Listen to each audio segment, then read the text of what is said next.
네, 안녕하십니까. 어저께 제가 프레스타를 반으로 갈라서 한번 구조에 대해서 설명을 해드렸었죠. 그런데 댓글 중에 덧롭도 알려주세요 라고 질문을 주셨어요. 그래서 덧롭도 잘라봤어요. 와우, 덧롭은 자르기 힘드네요. 네, 좀 애먹었어요. 자르기가 좀 힘들었어요. 일단은 덧롭, 이 쥐구는 굉장히 심플해요. 아주 심플해요. 생각보다. 이렇게 보이면은 안쪽에 부드럽게 턱이 있죠. 이 턱이 있는 부분이 있고, 요거는 흔히 우리가 알고 있는 무시고무라고 하죠. 무시고무가 이렇게 꽂혀 있고, 좀 추잡하지만 제가 여기다 침을 좀 바를게요. 잘 안 들어가서. 네, 이렇게 무시고무가 옆에서 보면은 이렇게 들어가죠.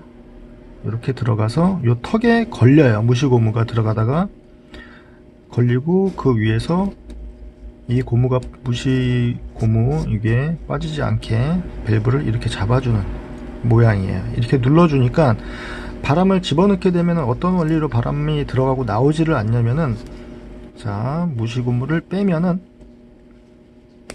이 안쪽에 보시면 구멍이 두 개가 나 있죠. 여기 하나, 여기 하나 구멍이 나 있어요. 그러면은 이 정확히 명칭을 무시고무라고 뭔지 모르겠어요. 근데 무시고무를 라고 얘기를 해요. 무시고무라고 할게요. 얘가 이렇게 들어가 있으면은 바람을 이쪽에서 집어넣죠. 바람을 이쪽에서 집어넣으면은 여기에는 턱이 걸려 있어서 고무가 여기 잡혀 있을 거고, 바람이 이 안쪽으로 내려가겠죠. 이 구멍 두 개로 바람이 이쪽으로 나와서 이 고무를 타고선 바람이 안쪽으로 주입이 되겠죠. 그렇죠? 그런데 바람이 셀 때 우리가 무시고무, 이렇게 덧롭 방식으로 된 거 중에 가장 흔한 거예요. 이 부분이 찍혀요. 이렇게 집어넣고선 얘를 꽉 조이다 보면은 아무래도 얘를 계속 누른 압력이 이쪽에 가야지겠죠. 이게 보시면 이렇게 눌리잖아요. 얘가 눌러주는 역할을 얘가 뚜껑이 해주는 거니까. 그러면은 얘가 얇아지면서 삭으면서 이쪽이 찝히는 것 같아요. 그러면은 어떤 상황이냐, 여기가 찝히면은 여기가 말 그대로 노출이 된 거죠. 노출이 돼 있으면은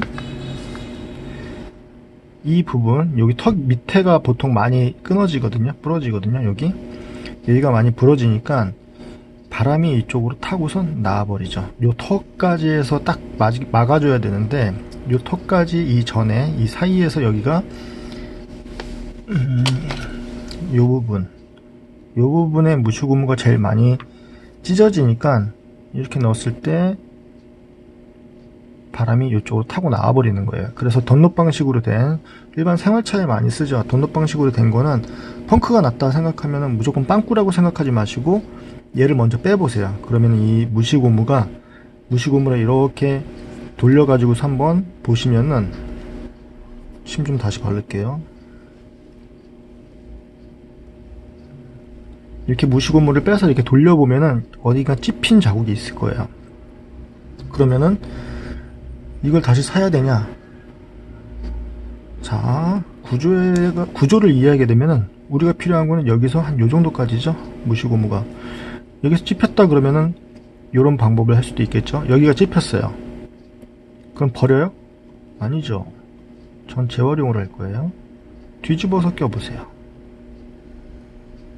그러면은 여기 턱도 살아있고 여기에 구멍이 뚫려 있으니까 이 끝에가 찝힌 거는 별 상관이 없겠죠. 쓰는데 만약에 이 무시고무가 길면은 그 잘라진 부분, 금이 가서 이렇게 찝힌 부분을 잘라내버리고서 다시 꽂은 적도 있었어요. 이 무시고무가 길어도 상관이 없겠죠. 이렇게 보니까 무시고무가 이거보다 훨씬 더 길어도 바람이 들어가는 데는 전혀 지장이 없을 것 같은데, 자, 이렇게 되고 무시고무가 길어도 얘만큼, 이 구찌 길이만큼, 이 주입구 길이만큼 길어도 전혀 문제가 안 되겠는데요? 안 될 것 같은데? 네, 구조상으로는 그래요.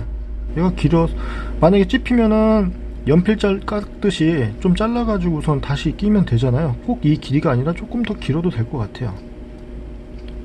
네. 요거를 잘라서 쓰는 것도 나오니까요. 다음에 쓸 때는 조금 더 길게 하세요. 그래서 만약에 쓰다가 찝히면은 그 부분을 그냥 잘라내버리고 다시 껴서 쓰면 되니까요. 더 길어도 상관은 없을 것 같아요. 이론상으로는 이렇게 봤을 때는. 그리고 얘를 갖다가 너무 꽉 조이면은 그만큼 이 턱에서 이 고무가 많이 눌려가지고 바람은 안 빠져나가겠지만 더 많이 그 압력이 있겠죠. 눌러주는 이 캡이 눌러주는 압력 때문에 고무가 얇아지면서 취약해지겠죠. 그 부분이. 그러니까 이거 할 때 너무 꽉 조이지 않으셔도 될 것 같아요. 살짝만 조이셔도 이 고무가 여기 턱에 딱 걸려 있거든요. 그러니까 너무 꽉 조이지 마세요. 그리고 맨 마지막에 있는 요거는 다른 자전거에도 이런 마개, 고무 마개 같은 게 있잖아요. 요 고무 마개는 바람 빠지는 거랑은 별로 상관은 없어요. 얘가 있다고 해서 바람이 뭐 빠질 게 안 빠지고 그러진 않거든요. 그러니까 큰 의미는 없다고 보시고 그냥 먼지 덮개 정도라고 생각하시면 돼요. 그러니까 덧롭 방식으로 된 자전거가 만약에 바람이 빠졌다 그러면 첫 번째로 여러분이 확인하셔야 될 거는 얘를 빼가지고서 보세요. 여기가 찝혔는지 안 찝혔는지. 그래서 만약에 없으면은 요거 무시고무만 자전거 샵에서도 파니까요. 그거 사가지고선 교체하셔가지고선 꽂으시면 돼요. 빼실 때는 그냥 돌려서 빼시면 되고, 끼실 때는 여기다가 침 한번 발라가지고선 쑥 집어넣으면 잘 들어가요. 쉽죠? 생각보다 밸브들이 굉장히 좀 심플한 것 같아요. 네, 덧롭입니다.